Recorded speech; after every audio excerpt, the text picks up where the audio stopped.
বিল্লাহি মিনাশ শাইতানির রাজিম বিসমিল্লাহির রহমানির রহিম।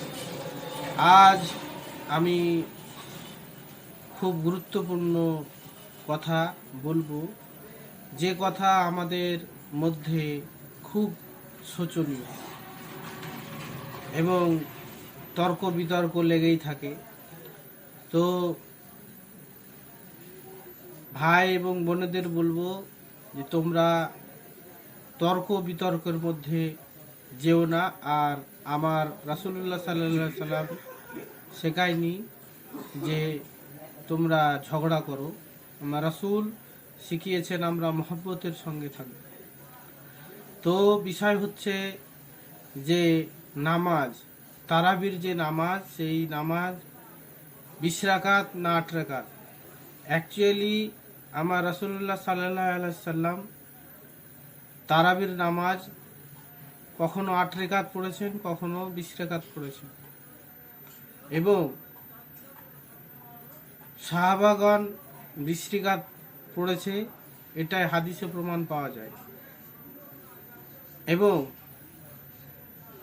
হারাম শরীফ, আমাদের যে মক্কায় যে হারাম শরীফ, সেই হারাম শরীফে আজও 20 রাকাত তারাবি নামাজ হয় এবং 20 রাকাত তারাবি নামাজ প্রচলিত।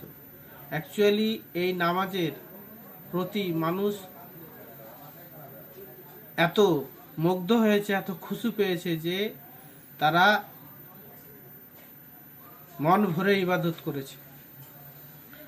তো আমার রাসূল যদি সত্যি কন্টিনিউ 8 রাকাত বা কন্টিনিউ 20 রাকাত পড়ে যেতেন, তাহলে সেটা ফরজ হয়ে যেত, অর্থাৎ বাধ্যতামূলক হয়ে যেত।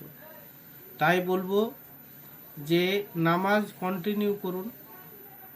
তারাবির নামাজ আপনি চাইলে 20 রাকাতই পড়ুন বা 8 রাকাতই পড়ুন, কিন্তু পড়ুন।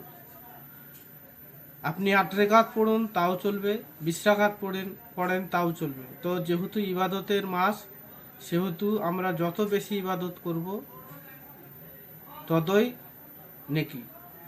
তো আসসালামু আলাইকুম।